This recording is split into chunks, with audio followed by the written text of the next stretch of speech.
नमस्कार।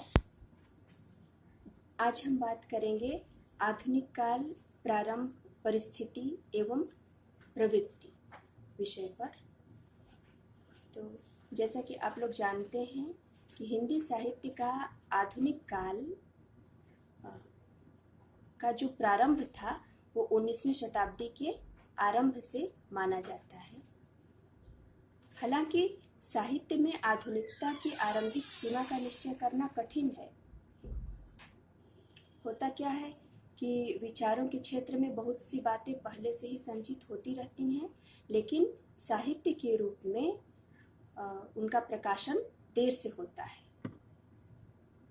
इसी तरह हम देखें तो भारतवर्ष में अंग्रेजों के साथ संपर्क तो बहुत पहले से स्थापित हो चुका था, किंतु साहित्य पर इस संपर्क का प्रभाव बहुत बाद में पड़ा। वस्तुतः साहित्य में आधुनिकता का वाहक प्रेस है और उसके प्रचार के सहायक हैं यातायात के समुन्नत साधन।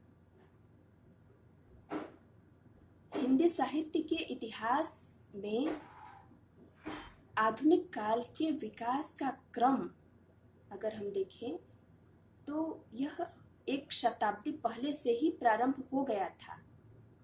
बदलाव के स्पष्ट चिन्ह 19वीं सदी के उत्तरार्ध में ही दिखाई पड़ने लगे थे। संयोग ही है कि हिंदी साहित्य में आधुनिक जीवन बोध के प्रवर्तक भारतेंदु हरिश्चंद्र का जन्म 1850 ईस्वी में हुआ। अतः लेखकों ने भी इसी वर्ष को आधुनिक हिंदी साहित्य का आरंभ वर्ष माना। अगर हम आधुनिक शब्द पर विचार करें तो हम इसको दो अर्थों में समझ सकते हैं। एक मध्यकाल से भिन्नता और दूसरा नवीन इहलौकिक दृष्टिकोण।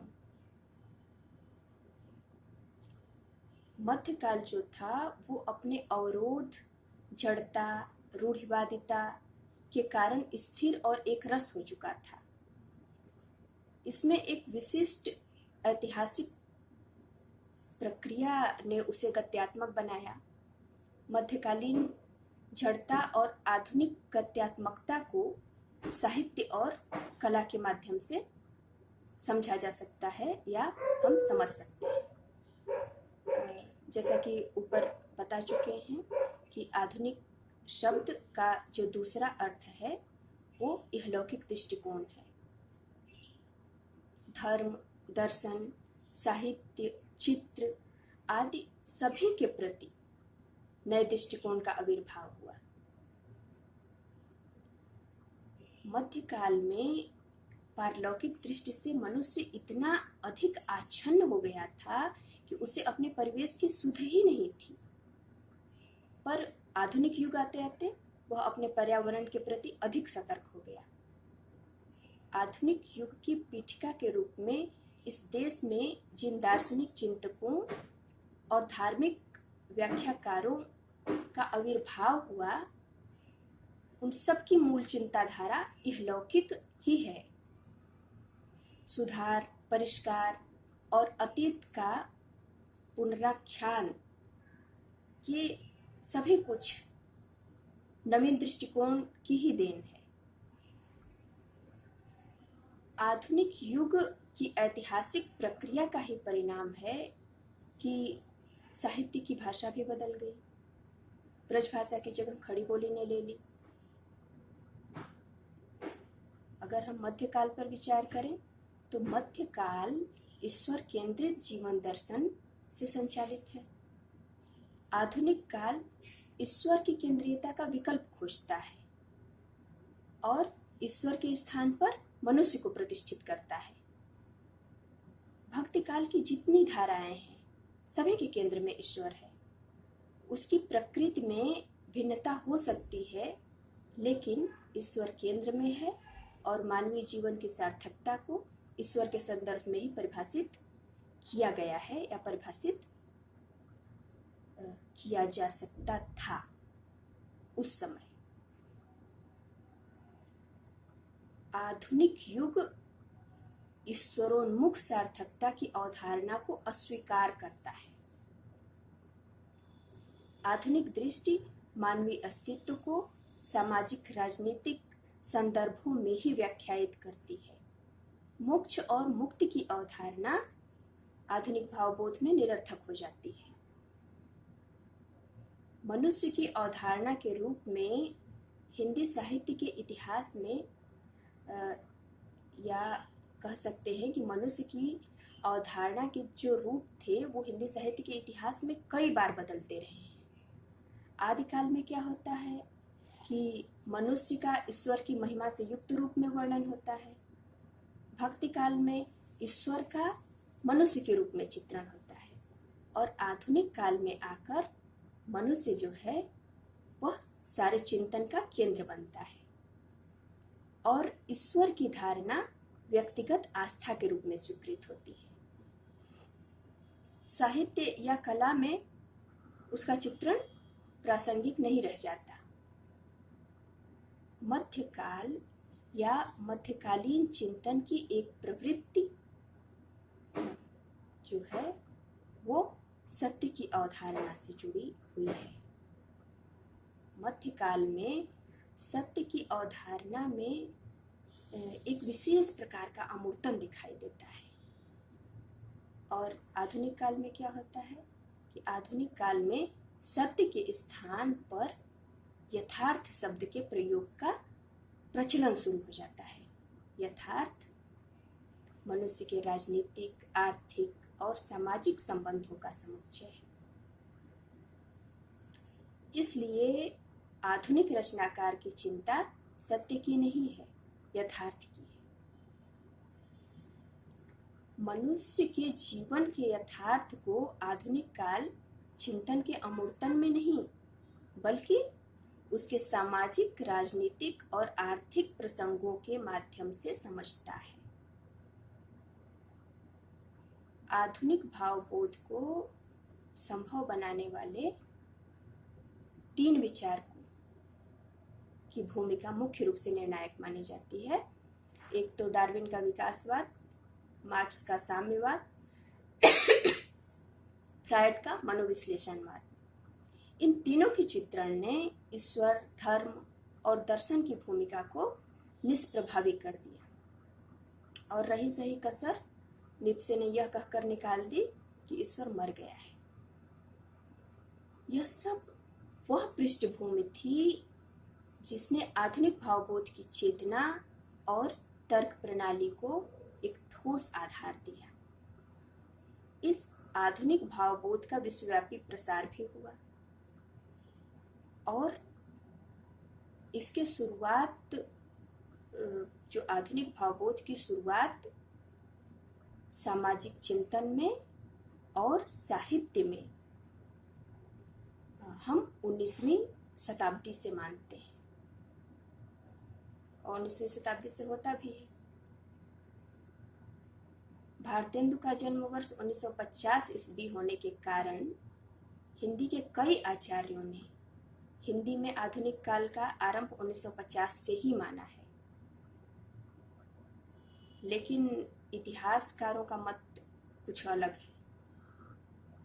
वो हिंदी में आधुनिक काल का सूत्रपात 1857 ईस्वी से मानने पर जोर देते हैं और उन्होंने इसके पीछे कई कारण भी दिए हैं, कई कारण भी बताए हैं।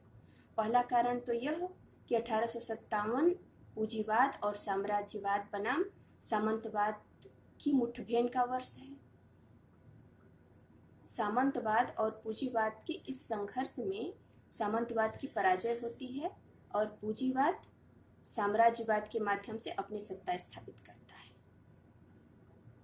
एक पूंजीवादी व्यवस्था के प्रस्थान का वर्ष होने के कारण 1857 को ये इतिहासकार आधुनिक काल का प्रस्थान बिंदु मानते हैं। हालांकि आधुनिकता की यह प्रक्रिया 1857 से बहुत पहले ही प्रारंभ हो गई थी। अब हम आगे अगर बात करें तो विश्व चिंतन के माध्यम से आधुनिक भावबोध की स्थापनाएं अस्तित्व में आई। उनकी पहली अभिव्यक्ति 19वीं शताब्दी में नवजागरण के माध्यम से हुई। नवजागरण भारतीय चिंतन के आधुनिक मोड़ की अभिव्यक्ति है। नवजागरण परंपरा और संस्कृति को वैज्ञानिक तर्क विधान और सामाजिक राजनीतिक अभिप्रायों से जोड़ने वाली चेतना है। यही कारण है कि नवजागरण में एक भी ऐसा चिंतक नहीं है जो अवतारवाद और मूर्ति पूजा का समर्थन करता हो। दयानंद सरस्वती ने जब वेदों की व्याख्या की तो उस पर भी वैज्ञानिक तर्कवाद का निर्णायक प्रभाव दिखाई देता है। आस्था के स्थान पर तार्किकता को अधिक विश्वसनीय मानते हुए उन्होंने वेदों की वैज्ञानिक व्याख्या की। नवजागरण का समूचा बल राजनीतिक सामाजिक अभिप्रायों पर है। ब्रिटिश राज्य की स्थापना के कारण भारत की अर्थनीति, शिक्षा पद्धति, यातायात के साधनों आदि में बुनियादी परिवर्तन हुए। इसके फलस्वरूप समाज का जो आधुनिकीकरण आरंभ हुआ वह पुराने धार्मिक संस्कारों, रीति नीतियों, संगठनों के मेल में नहीं था। नए यथार्थ और पुराने संस्कारों के बीच सामंजस्य की आवश्यकता महसूस की जाने लगी थी। इस सामंजस्य के साथ ही नए भारतीय समाज के निर्माण की प्रक्रिया आरंभ हुई। यह उल्लेखनीय है कि पूंजीवादी व्यवस्था वैयक्तिक स्वतंत्रता पर आधारित होती है, जबकि पूर्व पूंजीवादी समाज में व्यक्ति स्वातंत्र्य के लिए कोई स्थान नहीं होता। वहाँ व्यक्ति जन्म और लिंग के आधार पर एक विशेष सामाजिक व्यवस्था का अंग हो जाता है। नया पूंजीवाद समाज, जाति, संयुक्त परिवार आदि के बंधनों से मुक्त होकर ही विकसित हो सकता है या होता है। अर्थात भारतीय पुनर्जागरण के मूल में व्यक्ति स्वातंत्र्य का विशेष महत्व है। आधुनिक काल में ब्रह्म समाज, आर्य समाज, प्रार्थना समाज, रामकृष्ण मिशन आदि ने पुराने धर्म को नए समाज के अनुरूप ढालने का प्रयास किया। ब्रह्म समाज और प्रार्थना समाज ने तो नए परिवर्तनों को स्पष्ट रूप से अंगीकार कर लिया, पर आर्य समाज वैदिक धर्म के मूल स्वरूप को बनाए रखना चाहता था।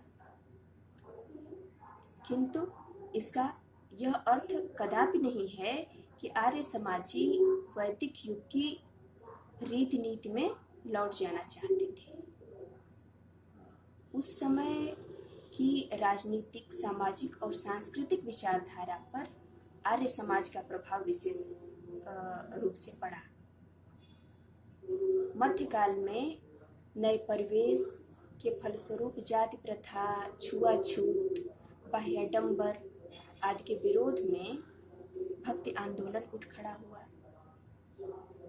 मुसलमानों के प्रतिष्ठित हो जाने पर इस आंदोलन के माध्यम से सामंजस्य का प्रयास भी किया गया, या सामंजस्य का प्रयास भी हम देख सकते हैं।